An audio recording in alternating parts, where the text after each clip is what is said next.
Uh, Today we want to talk about the Mooladhara chakra.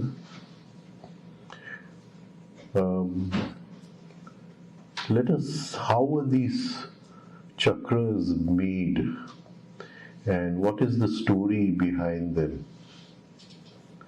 So, in the beginning there was pure divine wholeness, Paramatma. And we can call that wholeness as Shiva.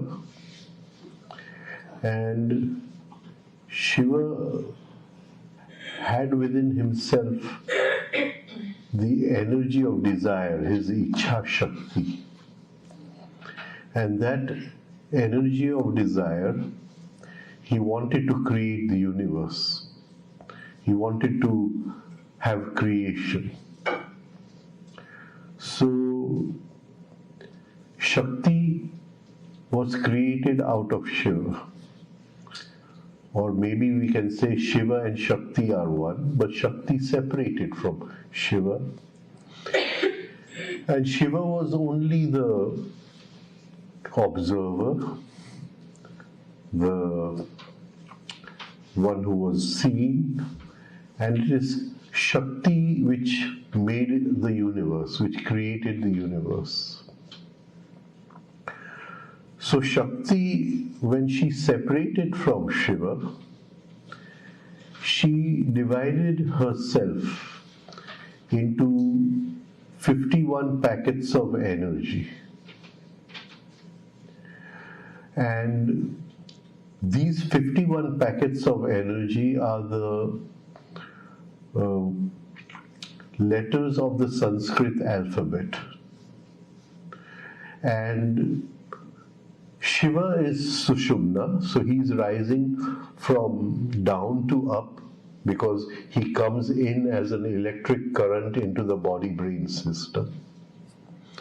Shakti, from up to down, she rotates, wraps herself around Shiva in 51 coils. And these 51 coils are the 51 packets of energy which are the letters of the Sanskrit alphabet. After she completes her journey,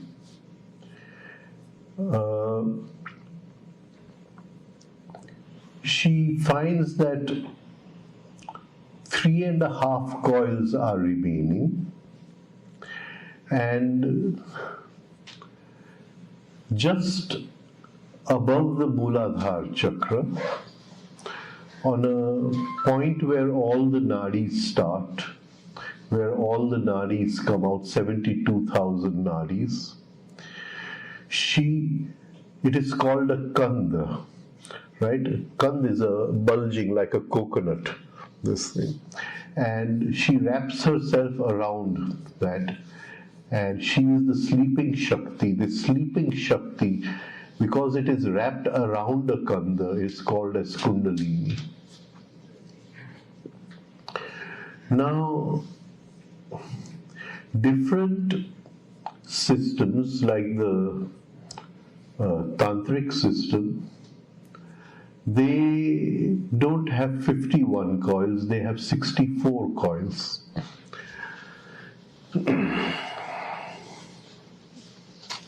Thank you.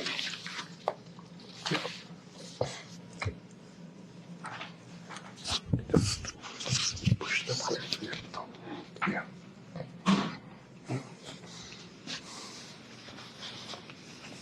So there is not a universal system on the chakras. Now, how did these letters of the alphabet arrange themselves? And this is a mystery. It is a mystery which even after many years of study and practice, I have not personally come up with an exact answer for this, because there are so many factors related to this. something which I am still working upon. But supposing we take a 6 or 7 chakra system, and in which we have 5 lower chakras, then because these packets of energy were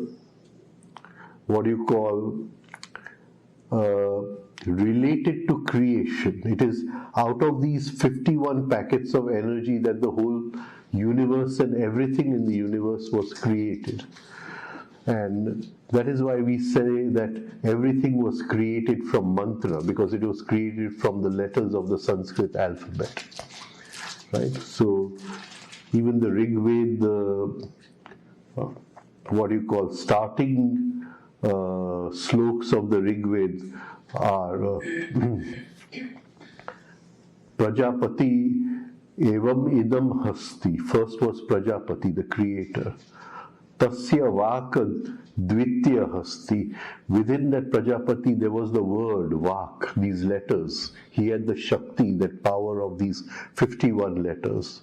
Vaka evam param brahma. But these words, these letters of the alphabet, these 51 coils, right, they were the param brahma. They were the absolute truth, right?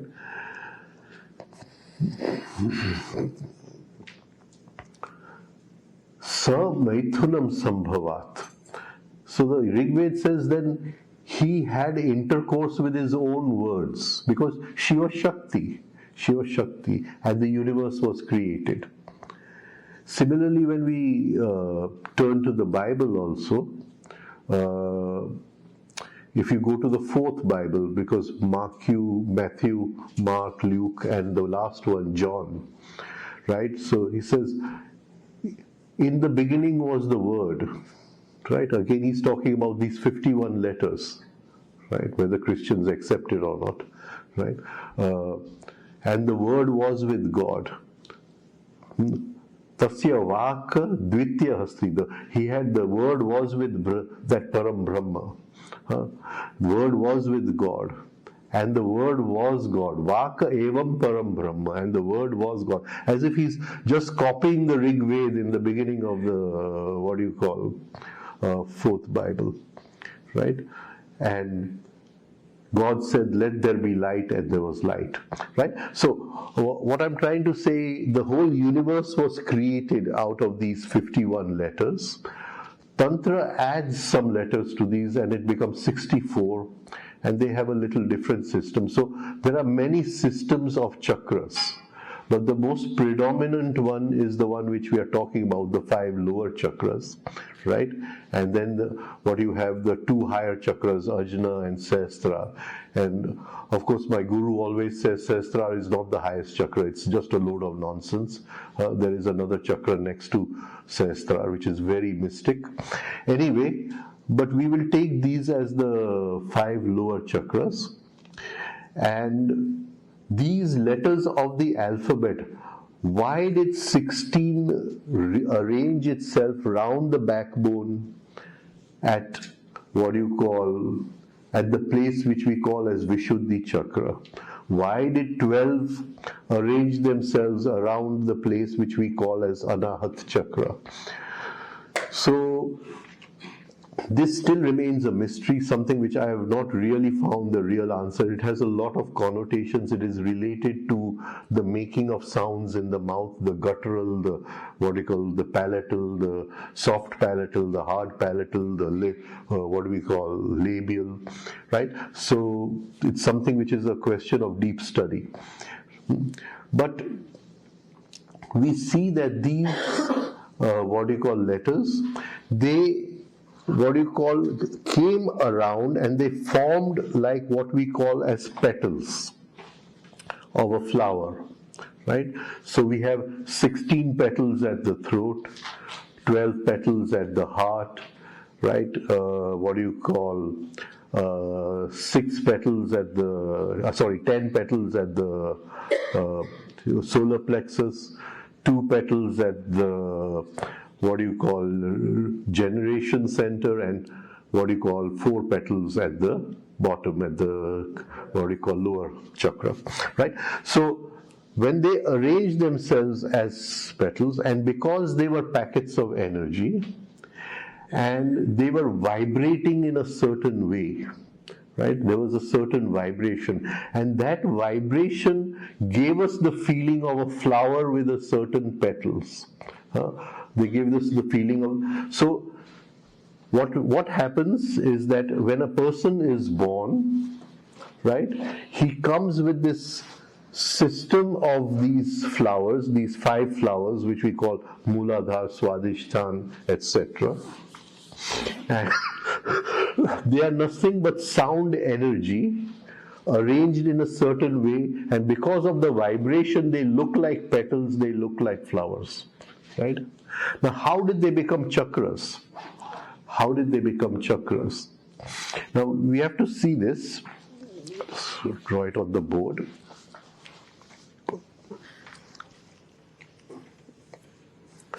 That this is the backbone. At the point of birth, the current enters backbone. This current we call as Atma. And the letters arrange themselves around the backbone. So we have, say, 16 letters here, 12 letters here, 10 over here, 2 over here, 4 over here, right? They arrange themselves, and they arrange themselves in a horizontal plane, right? So the chakras are in a horizontal plane like this, right? Now, what happens at the moment of birth? So when the child cries, this has already happened, but he breathes in. He starts breathing in. Right. And when he breathes in, he takes in prana, right? And prana goes. So if he takes the nose over here, he breathes in from here. The prana goes into a nadi called either pingla or ida. And that nadi, right, it comes down. So there is one electric current going up, which we call as sushumna, that has started at birth, but at the moment of crying, at the moment of breathing, a new electric current is created from the atmosphere outside, where he takes in breath, and that breath contains prana, and that electric current moves like this down into what we call the kanda over here. So the kanda is somewhere over here, right? And then we have the, what you call, the other nadi, which will go, right, and come here.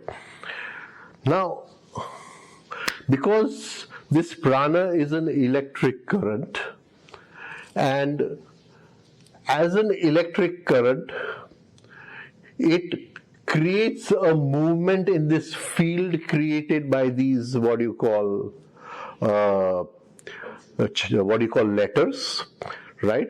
It creates a movement in this field of the letters, and these letters are vibrating. So we already have a vibration like this, and because the current is moving in opposite directions, it is moving in opposite directions, right? There is, as it moves in this way half, the chakra will rotate half this way, and when it moves in the other direction half, it will complete the rotation. Am I coming across in this? So the rotation in the chakras starts at the moment of breathing. There is already a vibration in the chakras, right? And that vibration is already created because of the letters of the alphabet, right? And so then the chakras start rotating, right? And there's a certain rotation in the chakras. Now, the chakras are divided into certain parts. They could be in pairs, or the chakra itself could be divided into certain parts. So we'll take just the first as Mooladhara, and we'll go into why the name, I'll try to go into it. It's a long story why the name Mooladhara came. So I don't know if I want to take up time in that story. But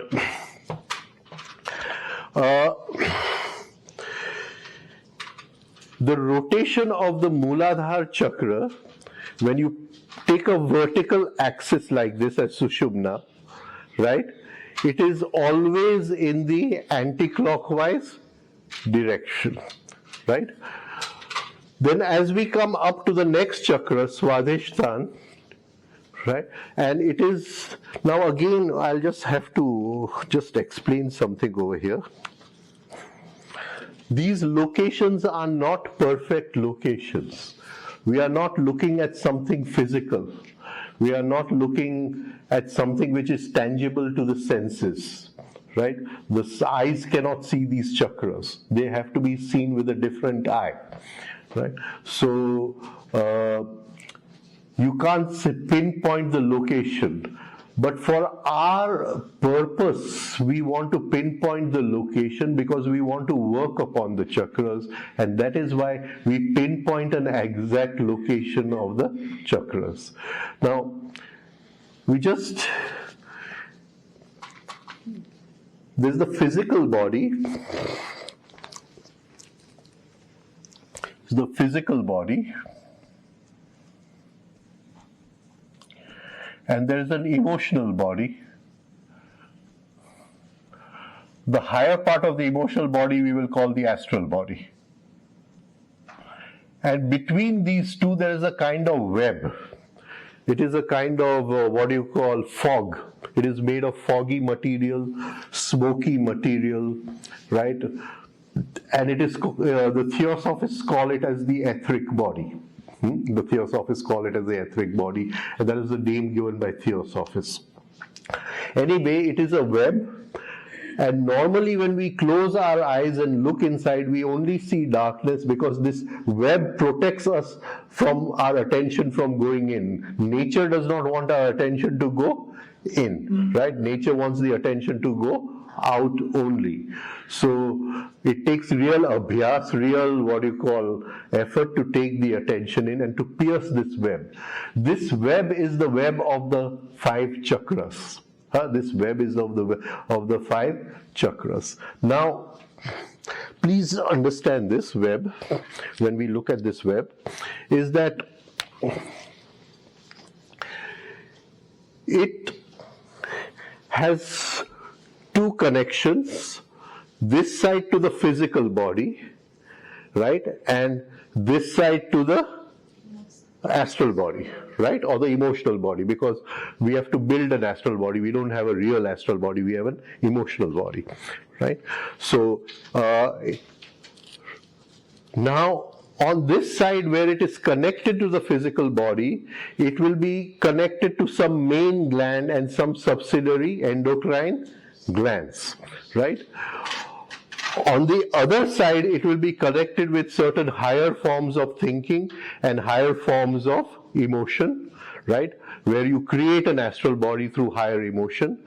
But that can only be created through conscious effort. It is not something gifted in the chakra, right? So as all the books write, it is not like that. We have to visualize, we have to make effort and create the other side of the chakra. What is given to us is just enough for the physical body to run and the physical body-brain system to run. Nature has not provided anything more than that. The rest has to be done by ourselves over here, right? So we have 2 sides to the chakra. One, where it is connected to certain endocrine glands, and with those glands they drop hormones into the blood, and certain things happen in the blood. And then we have another side of the chakra which is possibilities, which are possibilities, and visualization is one of the keys to open and to create the other side. Is this clear to everyone, right? Okay. Right? So, like I said, they don't have any exact physical, location as such, because you're looking at a body which can contract and expand, and it can even go into a matchbox if it wants to, right? So they don't have an exact location as such, but when we start doing the exercises, right?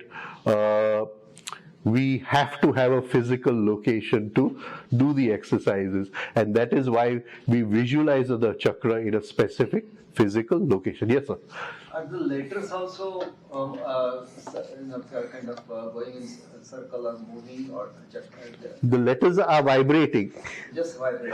And they create. Not going in a circle also. No, they go in a circle because they create a form. Okay. They create a form, and that form is rotating. Okay. That form is rotating. So we have Mooladhara rotating anti-clockwise, Swadhisthana rotating clockwise, again Manipura rotating anti-clockwise. Anahat has two parts. The right part is what you call rotating clockwise, the left part is rotating anti-clockwise. Vishuddhi has two parts, forward and backward. The forward part is rotating clockwise, the backward part is rotating anti-clockwise, right? We will not go into the higher chakras in our study just now. We'll keep that for another time. And of course, my guru has added some things over here, that the Manipura chakra has to be destroyed completely, and a new chakra near the Manipura has to be opened, which is he calls as the Kundli chakra, not Kundalini, Kundli chakra. And here he has taken a chakra which we call at medulla oblongata, that is the Taluka, and he has taken one next to Sahasrara called Bindu. Bindu.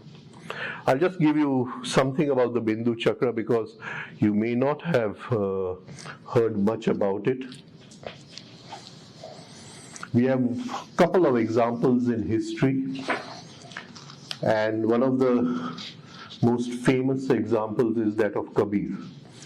And when Kabir was dying, his disciples were fighting whether to burn him, cremate him, or to bury him, because there were Muslims disciples and there were Hindu disciples. And Kabir was seeing this as he was dying, and he went into the Bindu chakra and he created what is called Paranad. And in that Paranad, the body was totally burnt into ashes, which we call two piles of flowers, means two piles of asti, full, right? And then one the Hindus took and it became Kabir Panthi, and one the Muslims took and it became Kabir Margi. So the Sahasrara is more like a modem. The Sahasrara is just a modem where it can connect to every brain in the universe, right? And the divine is not in Sahasrara chakra, the divine is in Bindu chakra, right, lying next to Sahasrara. Right? Okay. Now, before we go further, because I'm going to be leaving in 2 days' time, if I give you theory, it could not be just enough. I'm going to give you an exercise, right? And we're going to start with that exercise, and then I'll go into the Mooladhara chakra. And so I hope you practice this for the next year, with God's grace, if I can come again. And just the practice of this will change many things in our lives. Just the practice of this, right? So this is the beginning of our exercise, our effort to create the higher part of the Mooladhara chakra and to have its whatever characteristics, imbibe them in our day-to-day nature, right? Okay. Yeah, okay, before we start the music, can you just sit relaxed, please? Right? Now, I want you to close your eyes and I want you to visualize a beam of light. Can you just look at me first? Huh? Just look at me first. That beam of light going from here right down through the backbone. The Mooladhara is here in the perineum, right? So try to sense that light going down into the perineum, right? And you feel it in the perineum. Now visualize the Mooladhara chakra as just an 8 anna coin, 50 paisa coin, not the new ones, but the old 50 paisa coin, right? And the coin has 4 spokes, like the tire of the wheel of a motorcycle has 4 spokes, right? Right? These are the 4 letters which are there. Now you can put this beam of light in any of the 1 spokes, and with each breath, as you go in, 1, 2, 3, rotate it half, and in the out breath, 5, 6, rotate it the other half, right? Just see if we can do this practice. Okay, now please close your eyes.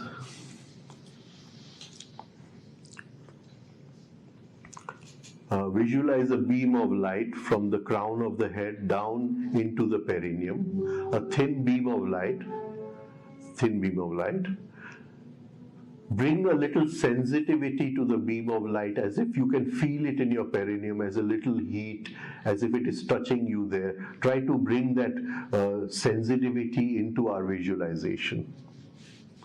Right? Now, visualize the Mooladhara chakra. If you want to visualize it in color, you can visualize it as red and yellow, right? And visualize it with 4 spokes, about the size of an 8 anna coin. Now put that beam in next to one of the spokes, and you want to rotate it anti-clockwise, not clockwise. Rotate it anti-clockwise. Breathe with the music. We'll start the music.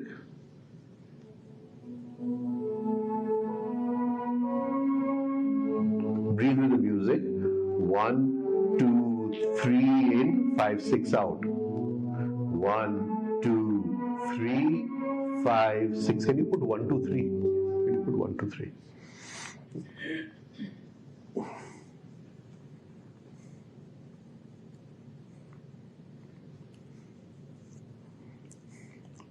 The beam of light 12 cycles From here down into the perineum. Okay, are we doing it through a spine or middle of the body? Middle of the body will do. You don't have to do it in the spine. Don't worry about that. The middle of the body will do. Yeah? Okay. Breathe with the music. 1, 2, 3 in. 2, 3, 5, 6 out. Now 1, 2, 3. Half a rotation anti-clockwise. 5, 6 the other half. 1, 2, 3 half. 5, 6 the other half. Be very relaxed, no tension in any muscles of the body. Breathe naturally with the music as you're doing this rotation. 1, 2, 3 in, 5, 6 out.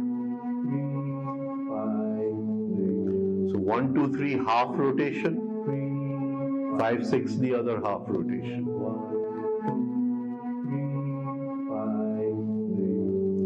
1, 2, 3, 5, 6. 1, 2, 3, 5, 6. 1, 2, 3, 5, 1. See that nothing shakes? Hold the beam of light steady, because the beam of light will keep on moving from here to here. So you'll need a lot of will to hold it steady. 1, 2, 3, half a turn. 5, 6, another half, anti-clockwise.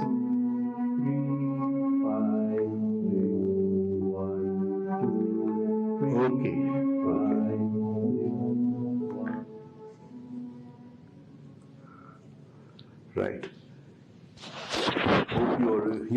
please. So there are 4 spokes, right? Right, 4 spokes. So 1, 2, 3, how many spokes you covered? No. Any one spoke you're using.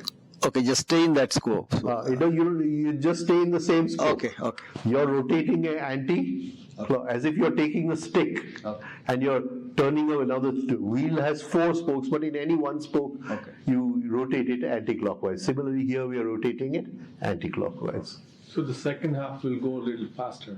Little faster. I want you to synchronize the chakra with the rhythm. Right? It's going to take a very long time because for thousands of years the chakra has been in chaos. Right? So I want you to synchronize it with the rhythm. Any other questions anyone has on this? Right? Yeah, please. The speed at which you should be breathing and breathing. No, I can't hear what you're saying. At the speed. Is that the speed we should be breathing in and out? No, have you practiced the 3-step rhythmic breathing? Yeah. Yeah. So when you're breathing in 1, 2, 3, breathing out 5, 6. So breathing in one turn, breathing out the other turn. Okay. Very simple. Okay. Very simple. Right? Right. Okay. No other questions on this? And yeah, please. The vertical beam, the light beam that we visualize, when we are rotating this one, let's take it. No. Can you ask? It shouldn't shift on the first day. Okay. Right? From the second day, it's going to shift like anything. But the first day, I always call it as beginner's luck. Right? So it shouldn't shift on the first day. Right? But it's going to be hell from tomorrow. You won't be able to hold it straight. Right? And it's going to take 6 months till you come to a position where you're holding the beam straight and the beam is not moving on its own, right? So it's going to take a lot of practice to do that, right? That is why I said today you can hold it straight because you're doing it for the first time. But you won't be able to hold it from tomorrow. Right, please. So breathing in and out both anti-clockwise? Yeah. Both ways? No, the breathing in is not breathing. No, I mean when you're... Yeah, the Mooladhara, we are only turning it anti-clockwise. We only turn it clockwise when we are performing very high, yoga mudras, which just now don't concern us at all, right? So that I will teach at some other time whenever we reach that state where we can turn it clockwise, right? So we don't this thing. But here, I'm just focusing just on one of those 4 points, and you are rotating anti-clockwise there, but not the entire chakra. The entire chakra is rotating, no? Yeah, but you are not, kind of you are not focused on that entire chakra. You are focused just on one point, one of those 4 spokes. No, you're focused on the entire chakra. You're looking at the whole 8-anna coin. Yeah. But you're using only one of the spokes for movement. For the movement, you're using only one of the spokes. Okay. Now, I don't get exactly what you're trying to ask. so there are 4 things, right? There are 4 letters over there. 4 letters. Those 4 letters are vibrating like a flower. And everything is going in anti-clockwise direction. It is going in anti-clockwise, but it is not in rhythm and balance. Okay. Right? So our first step is to bring the chakra into rhythm and balance. Right? So we are using the rhythm 1, 2, 3 in, 5, 6 out. Right? So we are now. It doesn't matter from where we are rotating the chakra. Anywhere. You can rotate from anywhere. Okay. It doesn't matter from where we are rotating the chakra. If you are more adept at it, you don't even need a spoke. You may be rotating it from outside also. I see. Right? But this is the easiest way to do it. You use any one of the spokes. Right? Because even if you take a motorcycle wheel, the whole wheel is rotating in front of you. The whole wheel is rotating in front of you. Right? So, right? So, I would request you to take out 10 minutes every day and practice this, right? Later on, we'll go into, just now as we get time, that the element in the Mooladhara chakra is the Prithvi element. And one of the, what do you call, positive vibrations of Prithvi is happiness, right? So as you do this, you'll find a lot of happiness filtering into your life, and that is the sign that you're doing it correctly. Doing it correctly. Okay. Now, the problem with studying the chakras is that all the authors who have written on the chakras, they have all taken from the work of John Woodruff. And John Woodruff, more than 100 years ago, he translated a Bengali work called Shat Chakra Nirupama from Bengali, Sanskrit into English, right? But the thing is that that Bengali work was of the 15th century, 1477 to be exact. And this science was in Tantra more than 1,000 years before this Bengali work. And so the many things which Western authors have added, that is, each chakra is connected to this health, each chakra is connected to these feelings and all, are not in the original Sanskrit, what do you call. These are all which modern day psychologists, so they can run their shop, right, curing people of all kinds of diseases with chakra rotations and chakra sounds and all that. They have all got together and added this on their own. It is not in the original Sanskrit writings, right? And so I won't go into that too much. Now,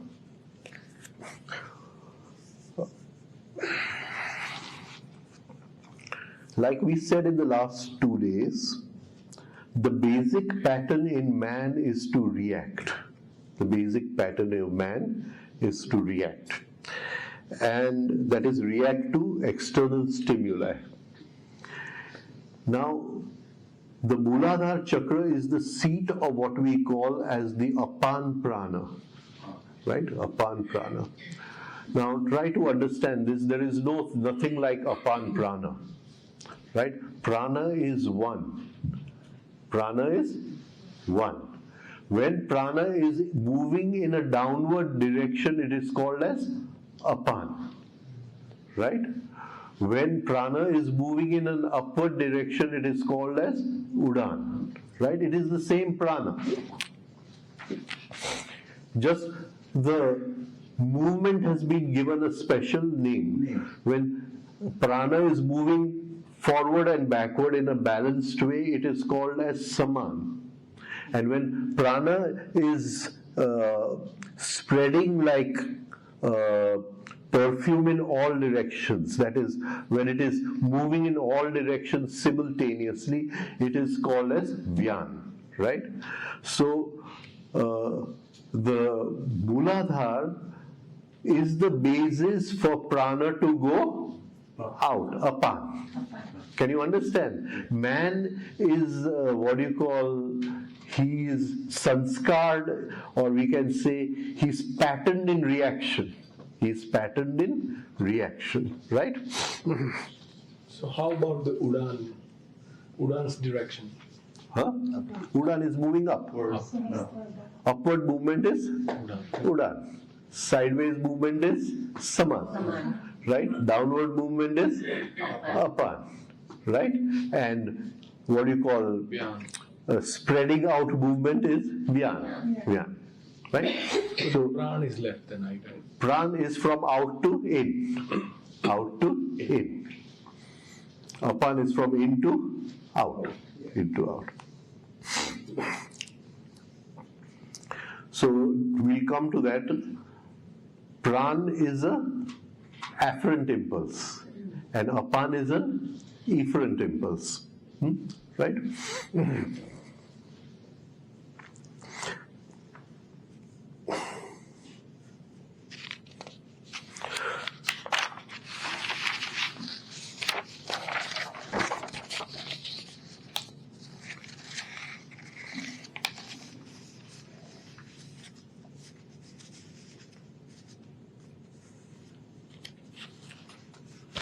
One question. Yeah. The afferent and efferent, those are more at the physical level, right? Okay. It's the same thing. Okay. Okay, I'll just take it. I'm looking at you. What am I looking at? Physical body? No, my attention falls upon you, right? Am I looking at you or am I looking at the recreated picture in the chitta? Yes. Yeah. In the chitta. So, when my attention falls upon you, you are broken down into what is called tanmatra, electromagnetic impulses. Electromagnetic impulses. Those electromagnetic impulses are flowing through my five senses, with the eyes mainly, right?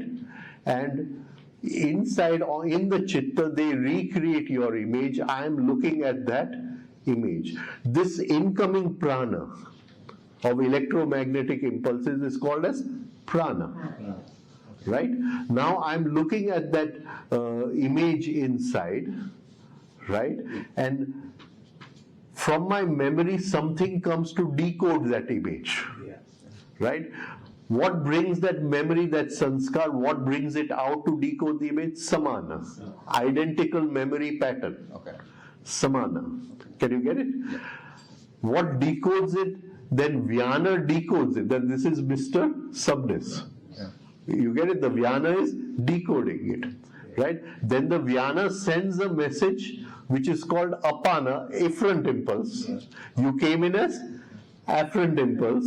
The Vyana sends an efferent impulse to my hand. I raise it to you, shake hands. Hello, how are you? So, apana. Okay. Can you get it? It's very good. Right. But there are two stages in this. What I've talked about is the higher stage. They are called not exactly pranas, they are called as prana vayus. We have taken a big jump over here. Prana is what you call matter in molecular form, and prana vayu is matter in electronic form. So when you are broken down into electromagnetic impulse, it is not molecular, it is electronic. You get it? So it is not ordinary prana, it is pran vayu. Pran vayu, right? Okay. So we have seven, we won't talk about seven chakras, we are going to talk about five chakras. And these five chakras have a forward part and a backward part. The forward part is what we create for our future, right? The backward part is all the memory which we have come with, right?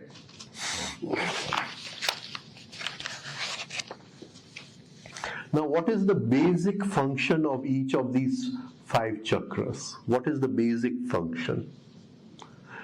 Now, like we said, I look at him, and he is broken down into electromagnetic impulses.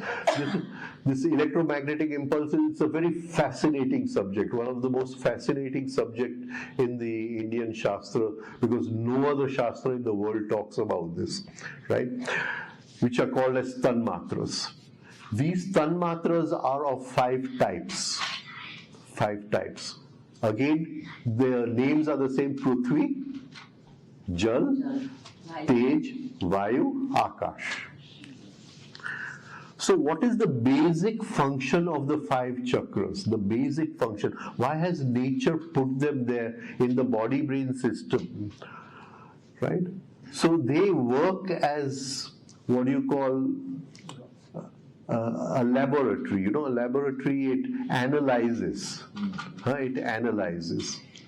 So how, you see, he is broken down into those electromagnetic impulses, and those electromagnetic impulses are recreated, they recreate the image in the brain or in the chitta, right? Now, those electromagnetic impulses which he is broken down into are of five senses. types. They are of 5 types. That is, the reality which is coming in as an afferent impulse, that reality is of 5 types, 5 different types, right? So there has to be a laboratory inside which recognizes a certain type, which analyzes that type and presents the analysis to the inner buddhi to decide what to do upon this. Am I coming across in this? Yes. Right? Yes. So he comes, now he's sitting on the floor and Prithvi Tattva is giving him support, right? So the Mooladhara Chakra is the analytical laboratory for Prithvi Tattva. So how do I say he is taking support from the ground? I say because Mooladhara has analyzed from those electromagnetic impulses, it has analyzed the Prithvi part and it is giving it to me in a laboratory that he's sitting on the floor and he's getting support from here, right? But supposing his... Flying. Pardon? Suppose he is flying. No, we won't say flying, we won't go so far, right? In the dream he could be flying.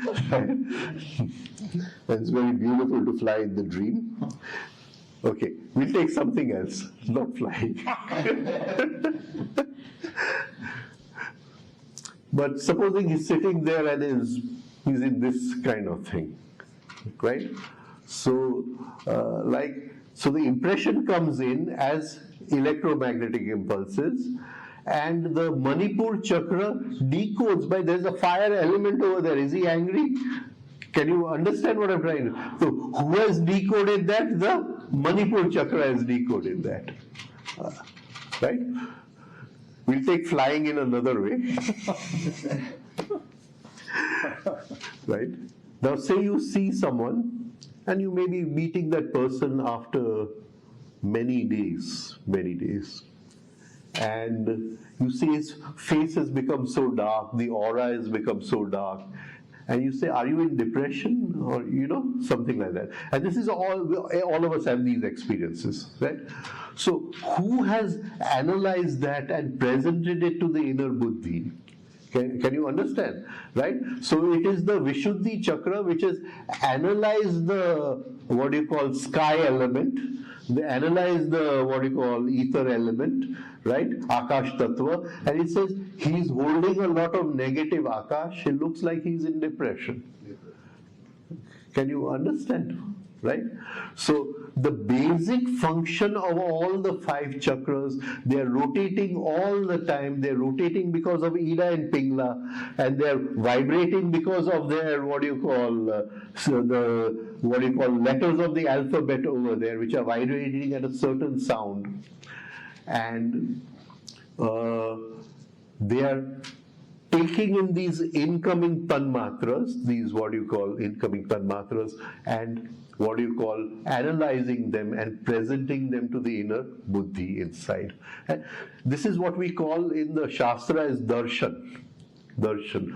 When you see, what do you see? What is the science of seeing? So the science of seeing is that person is broken down into electromagnetic impulses. Those impulses come in, and the 5 chakras, are a part of the inner brain called the manas, right? And they are analyzing it and presenting it inside all the time. This is going on. Right? In the Gita, we have a beautiful sloka, Matra Sparshastu Kaunteya, Sukha Dukha Shita Ushana, Stan Titikshasva Bharata. Right? So Krishna is telling you that you're seeing a person in pain, you're seeing a person happy, you're seeing this, you're seeing that, but what is coming in is not that person, it is electromagnetic impulses, tanmatra, right? That person is over there, he is not there inside your brain. What is coming in is tanmatra, Krishna is saying, matra sparshastu kaunteya, right? And all those tanmatras, those electromagnetic impulses, you are going what you call sukha, dukha, cold, hot, you are reacting in this way. Don't react. Tan titikshasva. Titikshva shakti. Be patient, hold, be steady inside. These are only electromagnetic impulses, they are nothing else. Krishna is telling Arjun in the Gita, right? Thank you. Now, so when we look at the back of the, It might sound very silly, but the electromagnetic thing can be only with a human being, or it could be a situation, or suppose a small riot goes on and you react a certain way, so that is also. it has to come in as electromagnetic impulses. It cannot come in as anything else. So it could be a group activity also. All the Anything. imaginaries. Right? Electricity is positive and negative, not in that sense positive and negative, because it has to move from positive to negative. You understand? Now we'll just because you have touched upon this,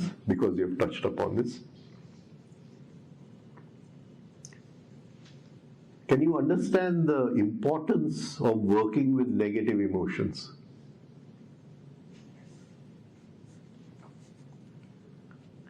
What is happening in a negative emotion? What is happening at the electromagnetic level? Forget the emotion. Forget the emotion. That say I have a lot of good energy, but I waste that energy in anger. Right? What is happening? I am giving a negative pole. That anger is giving a negative pole, and that energy is moving from in to out. Yes. Can you get what I'm saying? And that is why, as long as we are holding these negative emotions, that energy which we want to use for our upliftment, we are going to keep on wasting, and we are going to fall back to the ground. Okay? So that's just because you touched, I said I'll just take this up a little. Right? What's the technique when we see someone is suffering and we get that perception, the brain, and we become upset? Now at that point, what do we do? The first point is understanding.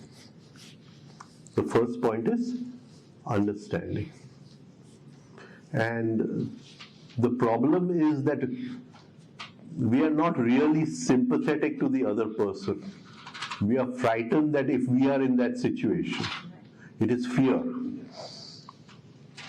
Right? So there also you need understanding. Now, what is the difference? Now we are digressing from this, but what is the difference in cause and effect as relating to planes of existence?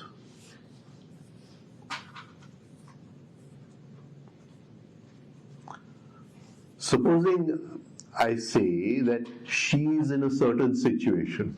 I don't mean you, but just I'm taking an example, right? She is in a certain situation. Then what am I looking at? Am I looking at the causes or am I looking at the effects? Effects. I'm looking at the effects. Can you understand? Yes. The five senses cannot see causes. The five senses cannot see causes. The five senses can only see effects. Causes lie in another dimension of time and space. Right? And unless I've risen in consciousness, I can never understand what the cause was. Right? What is the cause that put her in this condition? I don't mean you in this condition, I know, right? What is the cause that put her in this condition? And there could not be one cause, there could be many causes. Many causes. Can you understand? So there is effect, there is cause, and when we go even deeper into that, there is cause of cause. Cause of cause. And one, Yeah. sorry, I didn't want to stop you, but Yeah. The question was, when you say the cause, that is cause within her, not outside. The cause that's causing her this current situation is within her, not outside. Yeah, it is multiple causes. Multiple causes. And all those multiple causes have a grandfather, which is cause of cause. Cause of. I'll try to explain this. Now, there are two friends. They are together from their childhood days, right? They pass out from the same KG school, they pass out from the same medium school, they pass out from the same certificate school, they go to the same university, the same teachers, get the same degrees, and they pass out, right? So the degree is the effect. The cause is all the teachers and all the education. So we have multiple causes, right? Now, one of the friends becomes a social worker in a small village, and one of the friends becomes a powerful minister in the government. So what was different on the level of cause? What was different on the level of cause? Yeah. How a particular person analyze that particular cause for himself or herself. That's how they determine what they want to do further. See, effect, degree, cause, all the teachers and education, both are same. Yes. Both are same. But the cause of doing everything must have been power in one, and the cause of cause in doing everything must have been helping others in the other. Can you see? And that cause of cause, they themselves could not see it. That took this person to be a minister, and this took this person to be a social worker. Right? It is hidden, the cause of it's hidden in layers and layers inside. The cause of cause. It's like a Krishna and Sudama. Right. Can you understand what I'm trying to say? Right? Again, we just touch upon the Gita a little over here because some things are so fascinating in the Gita. Right? So Arjun tells Krishna, you take my chariot between the two armies, Sena yoho, Ubayoho, Madhye, Ratham, Sthapya, Achyuta. You take my chariot between the two armies. And of course, Krishna is very intelligent. He takes it to exactly where Bhishma is. There's a long line. He could have taken it anywhere, but he took it over there. And then Krishna does not talk directly in the first chapter, which is very well put. He talks through the, voice of Sanjay. And Sanjay says, Krishna told him, see, all the Kurus are standing over there. Right? And then the sloks which come are beautiful. Right? The sloks which come later on, I don't remember because I haven't touched the Gita in many, many years. But he says, he saw, father, he saw sons, he saw grandfather, he saw mama, he saw, his friends, he saw his well-wisher, Sakhi, Sarhad, all that he mentions there. So, what Vyas is starting to tell us, he saw effect, he saw cause of cause, right? The grandfather, the cause of cause, right? He saw the waves which take you in one direction, the mamas, he saw the waves of jealousy, brothers. Can you understand what I'm saying? Yes. You see, in this whole description, he's opening up the whole of human psychology. The whole of human psychology. Can you see in that? I think there are 2 slokas as far as I don't remember now. 2 or 3 slokas. Huh? Shyala Jama Trust. Shyala Jama Trust. I can't remember now, but what I'm trying to say is that there is effects are in the dimension of the senses. Cause is in the dimension of the mind, but the mind has to make an effort to reach the cause. Now there are two types of thinking. There is sensual thinking, right? And there is what you call higher thinking. Sensual thinking is that which is related to the senses. So, if we are studying the Mahabharata, sensual thinking will tell us that Dhritarashtra was blind. Right? But a higher form of thinking will tell us, no, he was not blind in the eyes, he was blinded by attachment. This is just a symbolic way of putting that. Yeah. Can you understand what I'm trying to say? So, to move from the effect to the cause, we have to drop our sensual thinking. And then we move to the cause, and then maybe to the cause of cause, right? As we rise in consciousness, we move from effects to causes and causes to cause of cause, the grandfather.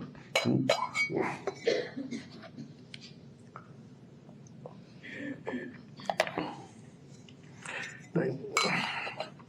Now, there are different ways to study the chakras. One is we study the, what you call, 5 chakras.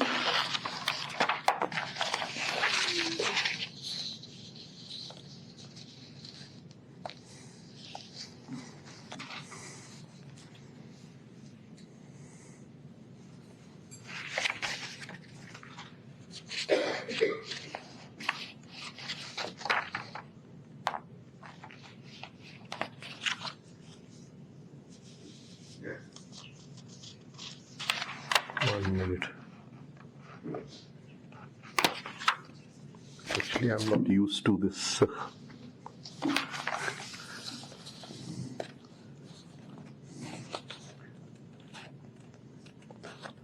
Okay, I'll just touch upon it because I can't find it over here.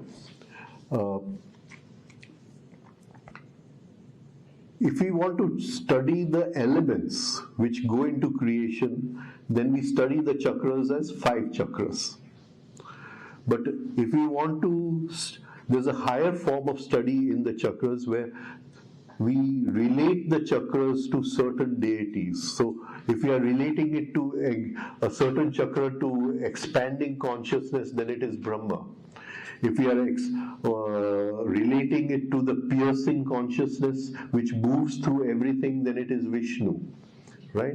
And if we are relating it to consciousness as overflowing prosperity, the river is in flood, then we are studying it as Shiva. So there'll be different ways of studying that. So when we are looking at the chakras as a deity, then we may not be studying 5 chakras, we may be studying 6 chakras, right?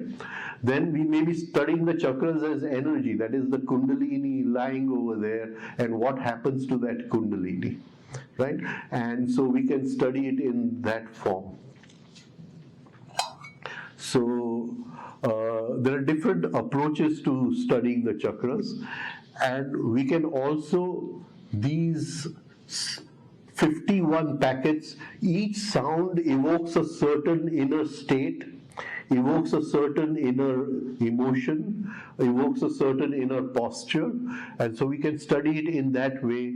Again, the sounds have a relationship to something in the mouth, that is, whether they come from guttural, whether they come from labial. So it's a very fascinating study, and it's a study of a lifetime. It's a study of a lifetime, right?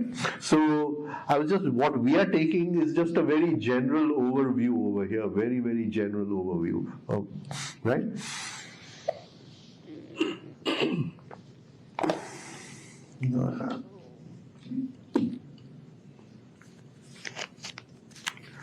Now, I just want to talk a little bit about Kundalini, then we'll go into the deeper aspects of the chakras.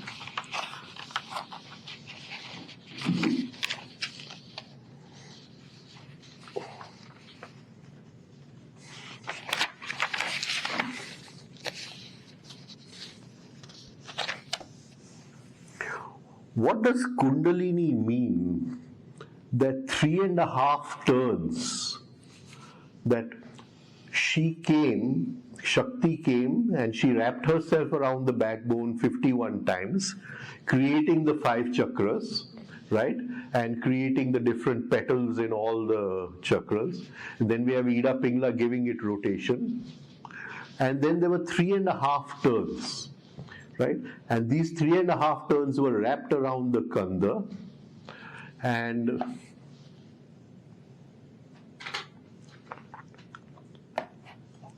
what does this mean? How do we see this Kundalini energy in our normal life?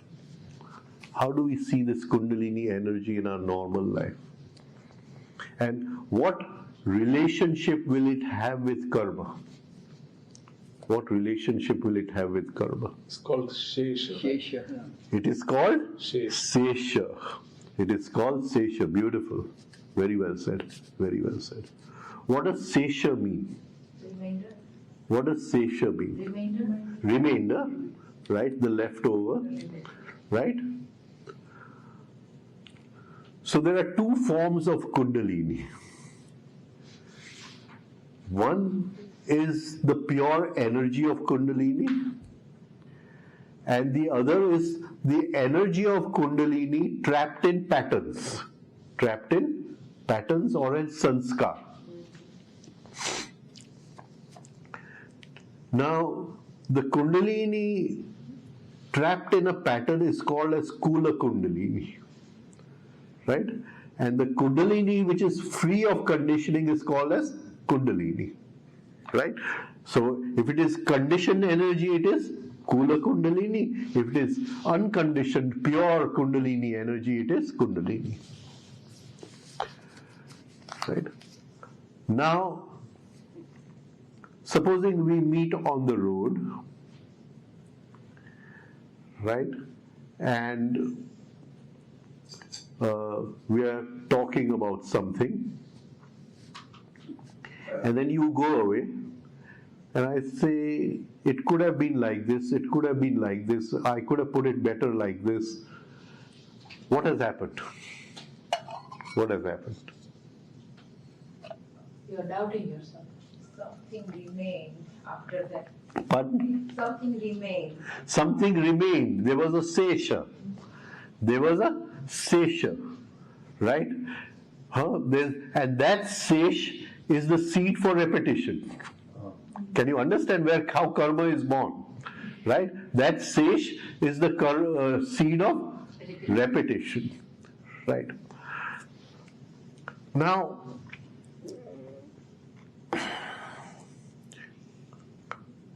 what has happened in that moment of sesha? In that moment of sesha, what has happened to that Kundalini?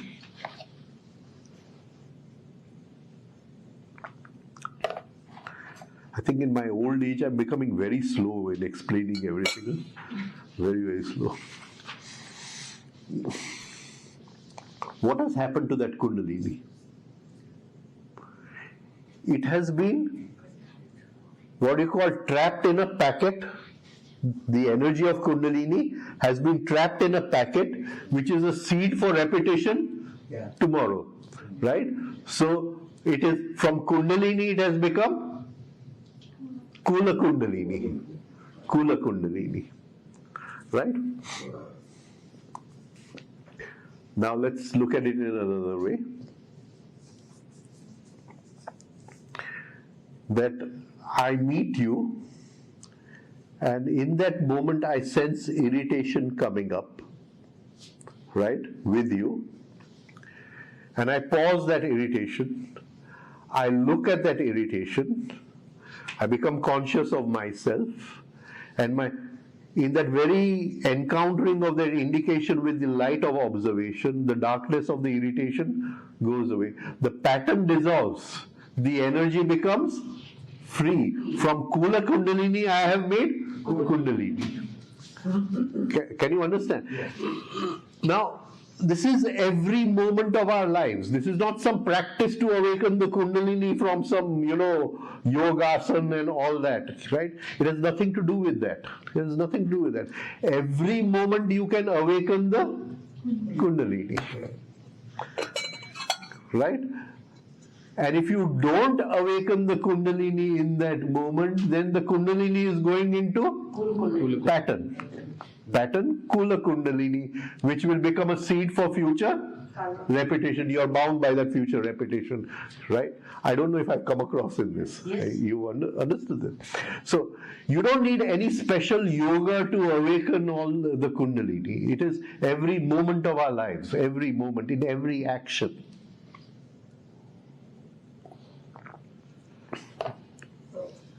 Yeah, please. In short, you are saying that when there is an effect, at that time you are not creating another cause for another effect. Right. We call it the effect producing cause. The effect producing cause. Right? So if I react, right, and reactions have stages, right? So negative emotions is the most, what you call, visible part of the reaction, right? And the most subtle part of the reaction is liking and disliking, right?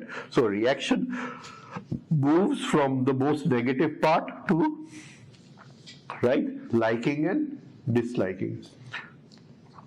So the minute I have reacted, the pattern of reaction has become stronger. How has it become stronger? It is eaten on my Kundalini. Can you understand what I'm trying to say? Right? Now, all these patterns are lying in my unconscious mind. There's a whole, this thing, that is my unconscious mind. All these patterns are lying there. And if I keep on repeating, I'm making these patterns stronger and stronger. Right? And more and more Kundalini energy is getting trapped in pattern, sesha, right? Kula Kundalini. So, you do not need any special yoga, even though I've taught you that rotation, and I'm going to teach you further, even though I've taught you to awaken the Kundalini. It is every moment of your life, right? I see him, and a reaction comes, I pause that reaction. I don't allow, I bring consciousness, I sow the seed of consciousness, I don't sow the seed of the pattern dissolves, Kundalini is free, and Kundalini, once she gets free, she starts rising in the chakras. She starts rising in the more pattern she has, the more she is what we call bound by gravity. She is bound by gravity, right? So, the dormant sleeping Kundalini, from the Kand and Muladhara, she goes right away up to the doorway into the brain, which in yoga is called as the Brahma Randhra. The Brahma Randhra, right? So we have a lower gate of consciousness and a higher gate of consciousness, right? So, one question. So, are we are trying to move everything from Cool Kundalini to the Kundalini? Kundalini. Yeah. But we have a whole go down of sanskars. A whole go down of sanskars. Not just one warehouse, many warehouses. Okay. Now we are going to go a little deeper into this. Now the Muladhara chakra, it has 4 petals, and those 4 petals at their most lowest side, they are telling us something about the seeds of karma. What are the seeds of karma? What are the seeds of karma? Anyone can tell me, what is the seed of karma? My thought. Huh? Thoughts. Yeah, but technically I'm asking. Sanskar. Sanskar, Memory and desire. right? Klesha. Klesha, right? Klesha is the seed of karma. Klesha is the seed of karma. Right? That is why one of the names of Krishna is what you call Rishikesha, the one who is free of klesha. Klesha. Right? Keshav, the one who is free of klesha. Right? Klesha. Right? Okay. Now, we'll just talk about these 4 seeds of karma. 4 seeds of, and they are lying in Mooladhara. They are lying. So can you see when you are doing this rotation, so many things are going to change in your life just by investing this 10 minutes in this rotation. So many things are going to change in your life, right? So, which are these 4 seeds? They are called as Asmita, Rag, Dvesh and Abhinivesh. Now, just try to see how Patanjali is saying. He's saying the kleshas are 5. The kleshas are 5. Avidya, Asmita, Rag, Dvesh and Abhinivesh. But he says avidya is the field. Avidya kshetram utresham prasupta tanu vishchina udar. Avidya is the kshetra. It is the field in which the other 4 are sown. Right? So avidya means absence of consciousness. Absence of consciousness. Right? Now I meet him on the road and I pause my irritation. I bring in consciousness, so there is no absence of consciousness. In that state, we have met, he has gone away, Kula Kundalini has become Kundalini, and because there was consciousness, I have not sown a single seed of karma. There is no seed of repetition. There is no seed of repetition, right? So we could call this as karma yoga. Karma yoga, right? Okay. Now, just try to see this. But I am not aware. There is now avidya, absence of awareness, absence of consciousness. Avidya. And I say, how can you say these things to me? I, Asmita, right? And I'll get angry on him, Dvesha. Can you see? And he should have praised me. And this I which has been created in the absence of consciousness, this I which has been, it does not want to die. It wants to keep on repeating. It wants to keep on continuing this darkness, right? Avidya, right? And so that is Abhinivesh. It wants continuous existence. So the seeds of karma are 4, right?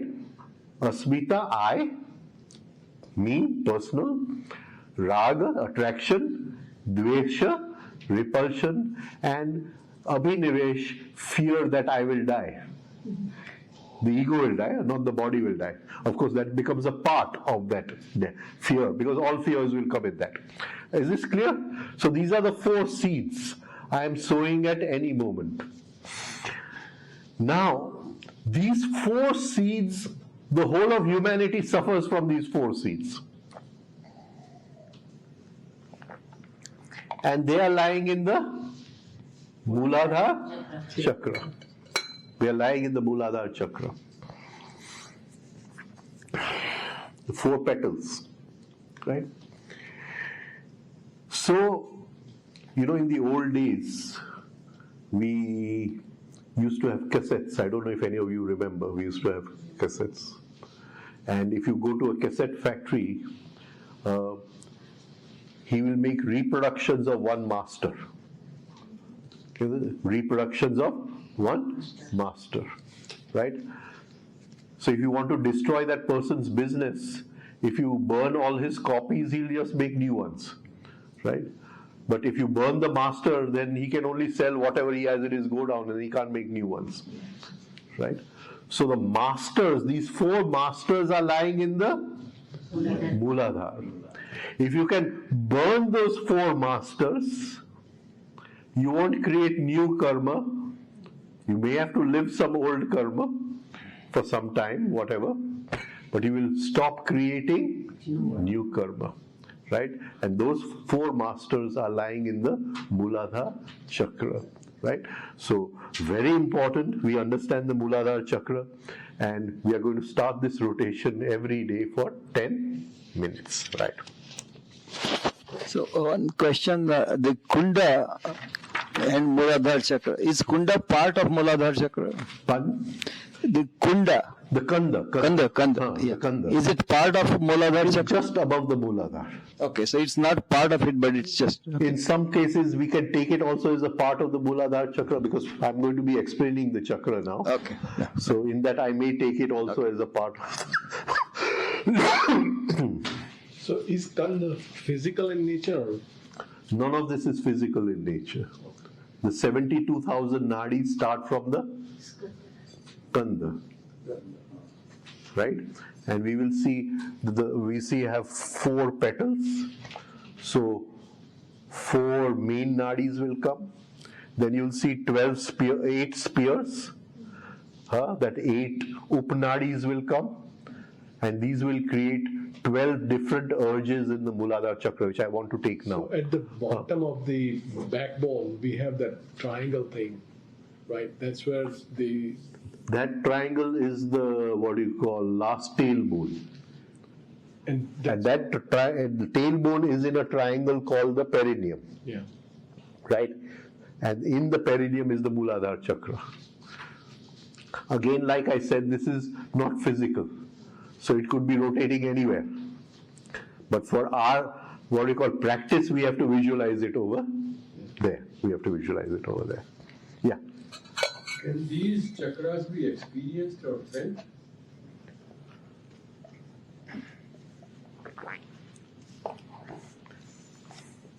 Supposing you've done this rotation for 6 months, right?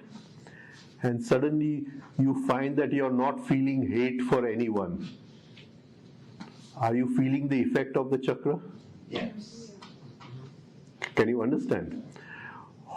Or that is called dvesh, right? Now, supposing you had a passion, many people, my friends, they have passion for cars, which I've never understood, right? But they have a passion for cars, right? And I know one friend of mine, he has so many vintage cars, and he goes for rallies and all kinds of things, yeah, right? So now, if by doing this rotation for 6 months, you suddenly feel that you're not feeling that interest in the passion as much as you felt it 6 months. Is the rotation having an effect? Can you get what I'm trying to say? Can Because you feel it pulsating though? Pardon? Can you feel it pulsating? Pulsating. See, I don't want to go into that because a lot of imagination gets mixed up in this.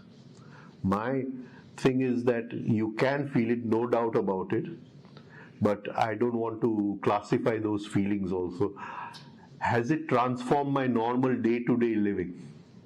For me, that is more important. Can you get what I'm trying to say, right?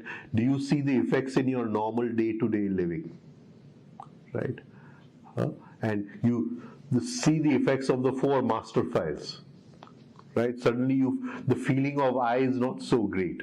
The feeling of possessiveness is not, because we've not come to that. Lobha is in the Muladhara chakra, greed. And suddenly, instead of holding on to things, now you're relaxing in things, right?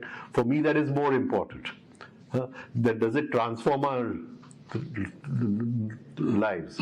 Because I have been through many gurus in this life of mine, right? And 7 years I was with Ram Dulare Bapu, and there are people who do all kinds of chakra practices, right? And they experience this and they experience that.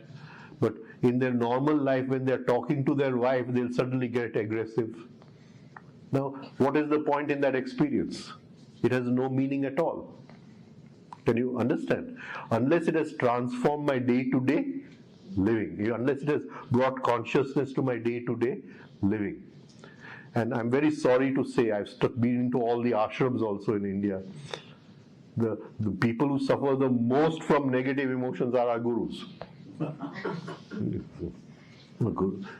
You see, it's a very sad state of affairs.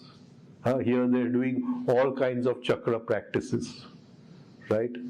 And they'll experience this, they'll say Sahasrara is opening up and this is opening up, and in their daily living you don't see any.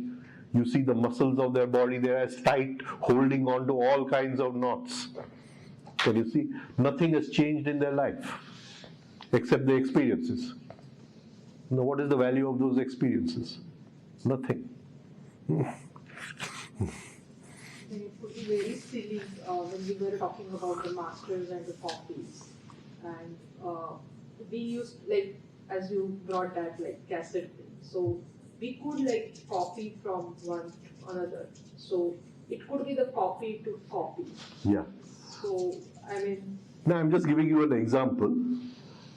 I'm just giving you an example that the master files of karma lie in the Muladhara chakra, and as I slowly bring consciousness in my daily living, I am affecting those master files. As you're doing the rotations, you're bringing it into rhythm and balance.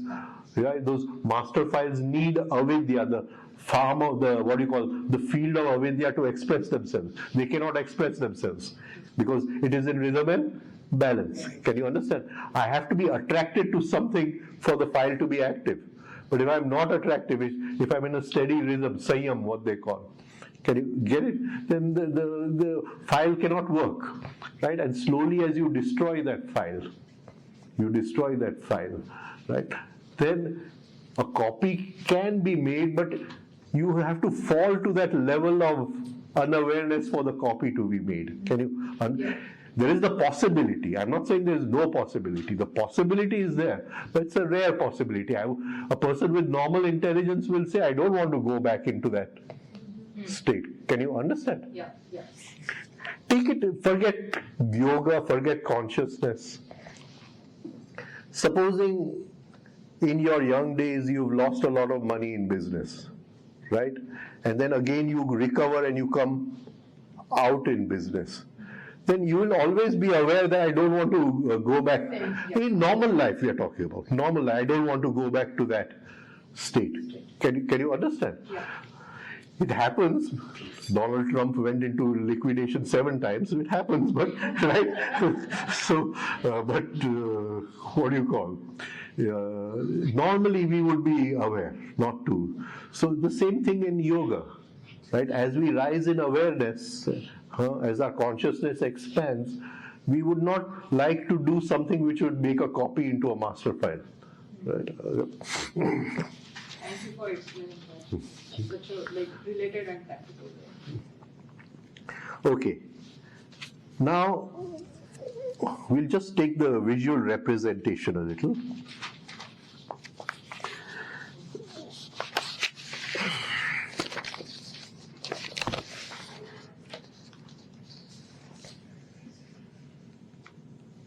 Oh, your time is over? Huh? 10 more minutes? Yeah, 10 more minutes. Let us start at least, because these urges are very important and I want to go into those, and they are all connected with our sex energy, so I want to at least bring that to you. Right?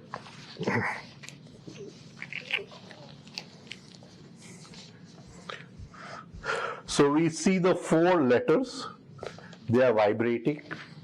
Now, if you see, the letters are all with Anuswara. Anuswara. And Anuswara is for dissolving into the ultimate, right? So, Shakti is separated from Shiva, but within Shakti is always the desire to return back to Shiva.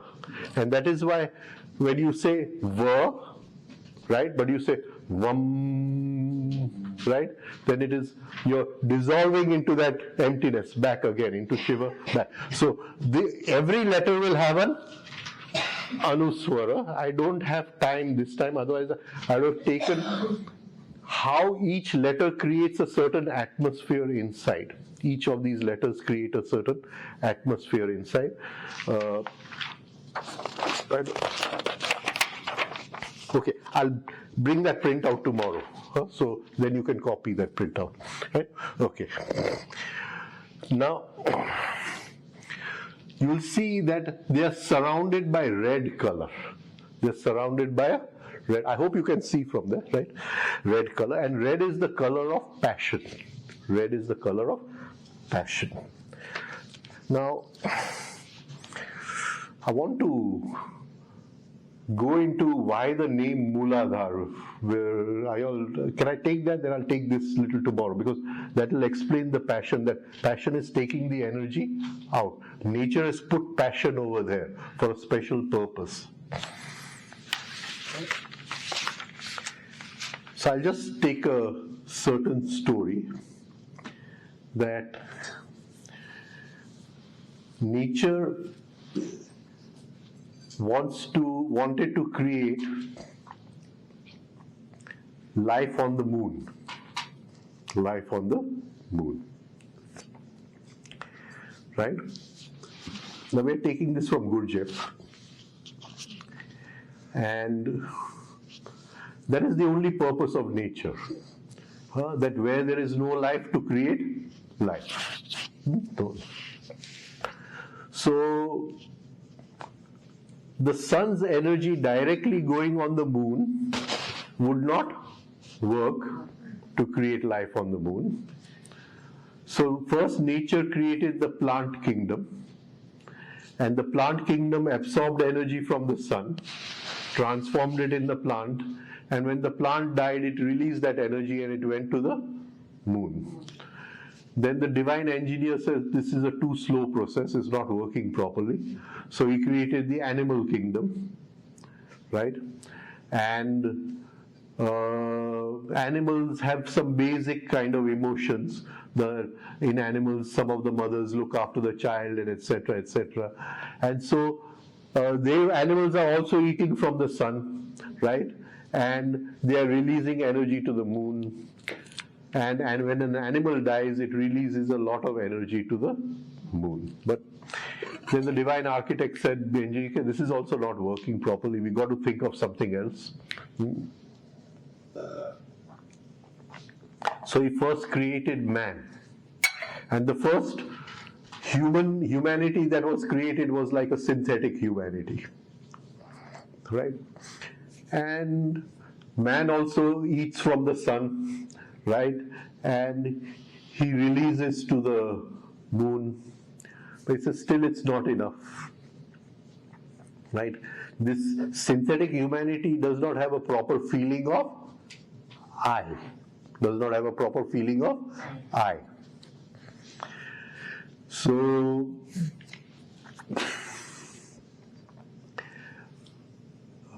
then he says, now what to do? Now what to do? The moon is not getting enough of energy, and this whole process of evolution is not working. What to do? So the only way is now to put a divine fragment in man. Put a divine fragment, Atma, in man. So the synthetic man did not have an Atma. So the engineer said, let's put an Atma in man.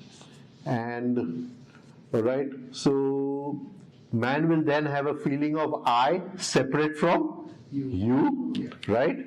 And that feeling of I will lead to so many negative emotions and fighting between them, and they'll throw out all that energy and it will go to the moon.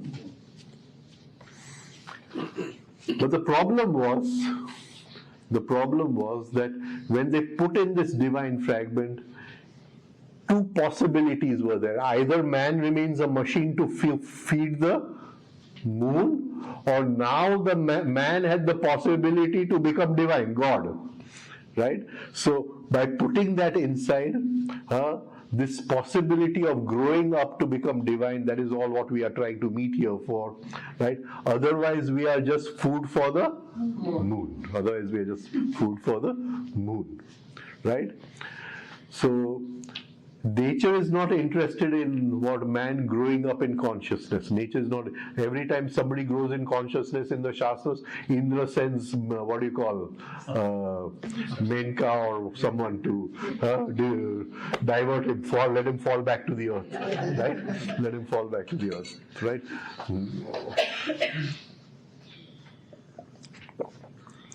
So, nature gave us a Mooladhar chakra. Mooladhar chakra. And in that chakra, she put the 4 seeds of karma. So we keep on repeating life. We don't grow up and be free from this process of birth and death. And we keep on providing what you call stuff to the moon. And that is why this is nature's Mool Adhar. Mool Adhar. Right? Nature's Mool Adhar. Right? When we go into Patanjali, we'll come to a sutra. Klesha Moola Karma Ashaya. Klesh is the seed, and from that seed, it goes into growing, it goes into fruition, it becomes a seed again, and that seed collects in an ashaya, in a library, right? And this process goes on and on. So klesh is the mool, and those kleshas are lying in the mool adhar, right? So mool adhar is the adhar that life will continue, right? It is also the adhar where we feel sexually excited, right? So it is again the adhar that life will continue, right? So that is why it is given the name Mooladhar. So the first round we will see is passion. Nature is not interested in you taking the energies up. She wants you to use the energies outside, give into excitement, give into sending the energies outside. So nature's adhar continues and the food for the moon continues. We'll stop over here. Tomorrow we'll go deeper into the chakra. I want to go into those different urges which are lying and how we can pause those urges, right? And divert the electricity from going outside, sending it up inside, right? Okay, thank you. Good night. I know I'm very slow, but I can't help it. Thank you.